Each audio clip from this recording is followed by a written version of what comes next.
All right, in this video, I'm gonna be giving you guys my 5 cheapest cities to invest in for 2023, and these are my personal picks. So these may not be the overall best cities to invest in, but they're gonna be the best, cheapest cities to invest in. I'm Thatagentkelly. I post about Canadian real estate content, and I post every Tuesday, Thursday, and Sunday. So if you get any value or entertainment from these videos, all that I ask is that you thumbs up and subscribe. And as well, if you wanna have a chat, you can scroll down, click on the link into my calendar, and you can book yourself for a chat right into my calendar at a time that's convenient for you. And stay until the end of the video where I give you guys my number 1 pick for 2023 cities to invest in. All right, so let's get into the video.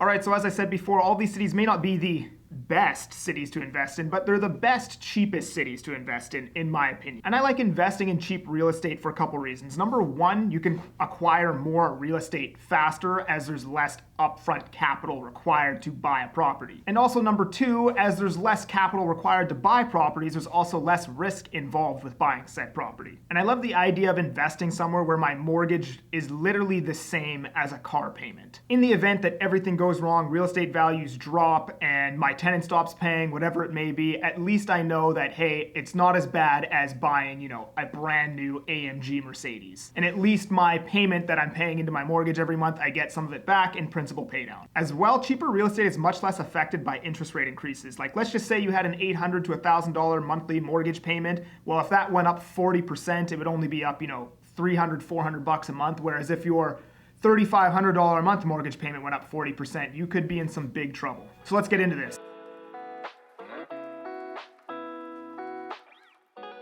Average home price in Moncton, New Brunswick is currently $320,000, but you can still get detached homes for around $250,000 in Moncton. Median rent for a 3-bedroom in Moncton is $675 a month. So you have really good rent to expense ratios in Moncton with a really low upfront capital investment. So there's 82,000 people living in Moncton right now, growing at record levels at precisely 2% year over year, which is one of the highest that I've seen in Canada. Now Moncton is up 30% or something like that still, I believe, even with the market coming down in the last 2 years. So that is a bit of a risk. That is kind of bubbly territory, I guess you would say. But paired with the fact that there's large immigration coming into that city and property values are still really low, I would still say it's a pretty safe place to invest right now. As well, 60% of all new permanent residents in 2021 were under the age of 30. So not only is it an affordable, growing area, but the demographic of the population entering the city is super young as well. This provides better economic growth if the growing demographic is that of a younger one, because the younger people are the ones doing jobs and having kids.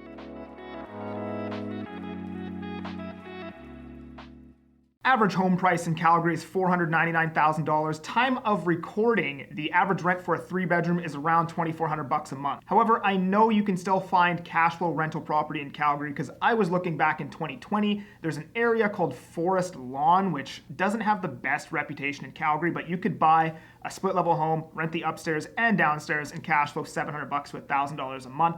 Obviously, those numbers aren't going to be as good today, maybe slightly cash flow negative, but still a decent holding property, and maybe you can put up a little bit more capital. And homes back then were about $350,000, $300,000, $400,000. Again, they're probably higher today, but still likely under $450,000 for a detached home where you can rent the upstairs and downstairs and get a good rental return. And honestly, people in Calgary think Forest Lawn is a bad area, but worldwide, Forest Lawn is probably a great place to live if you compare it to the rest of the places in the world. Calgary has a ridiculously high police presence, and it's one of the safest cities in Canada, if not the safest. So a bad area in Calgary is likely a good area pretty much anywhere else in the world. Alberta right now is seeing record levels of interprovincial migration. I think 19,000 people from other provinces migrated into Alberta in 2021, and I expect that trend to continue with Toronto and Vancouver and their suburbs being very unaffordable to buy and live right now. You're gonna have more and more people migrating into Alberta. Not only that, Calgary's real GDP expanded, I think, 6% in 2022 and is forecasted to expand another nearly 4% in 2023.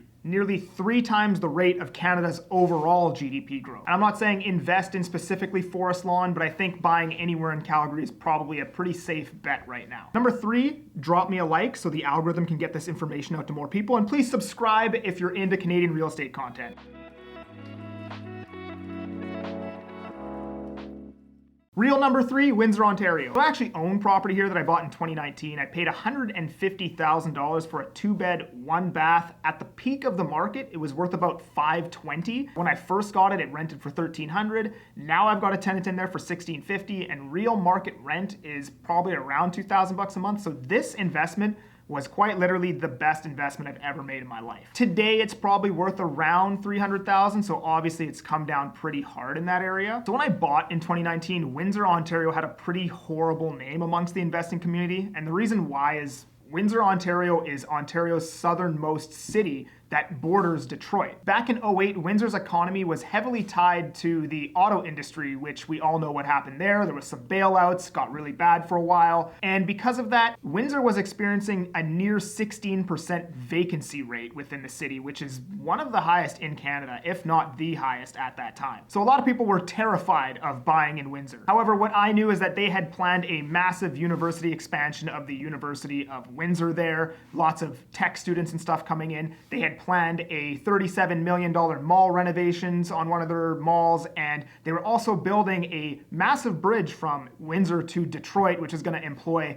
8,000 people making 80 grand or something like that. I can't remember the exact numbers, but tons of economic growth coming to Windsor, and still today, a lot of that stuff is going on. Windsor has a population of 233,000 people, and it's growing 1% year over year for the last decade, which is a bit more than the average across the nation. I have a close friend who owns a couple Airbnbs in Windsor, and he says he's making about $2,000 to $2,500 a month with these Airbnbs. So the fact that you can buy a property for $300,000, maybe even in the $200,000, you have the option of Airbnb-ing them, printing money, and the fact that it's already come down 35%, 40%, whatever it may be, I think it's a pretty safe investment for 2023. As well, a lot of people that live there travel across the bridge to work in Detroit.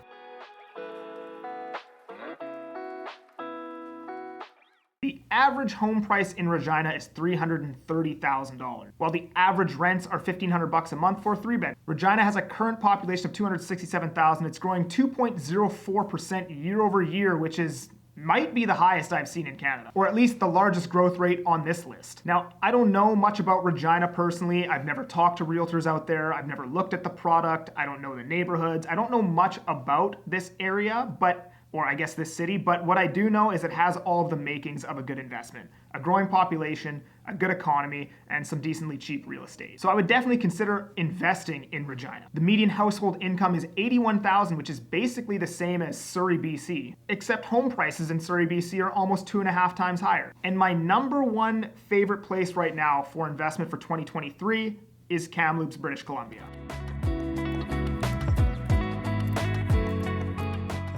Located in the Okanagan, which is roughly 4 hours away from Vancouver. Population is currently just over 98,000 and is growing at 1.7% year over year for the last 5 years. Now, Kamloops isn't particularly cheap in comparison to the rest of the cities on this list. The average home price in Kamloops is $424,000. I guess it's decently cheap to a few of the cities on this list, but it's not the cheapest on this list. However, you can buy a split-level home in Kamloops for the high 500s, low 600,000s, rent the upstairs and downstairs. You can get minimum $4,000. I've heard as high as $4,700 for some of these homes. So $600,000 home renting for $4,500 is a pretty decent return. And on top of that, I expect Kamloops' population to continue growing, with the lower mainland, which is Vancouver's metro area, being increasingly more unaffordable with rates going up and home prices the way they are, as well as Kelowna, which was the escape from the lower mainland, is now pretty much just as expensive as the lower mainland. I expect more and more people to exodus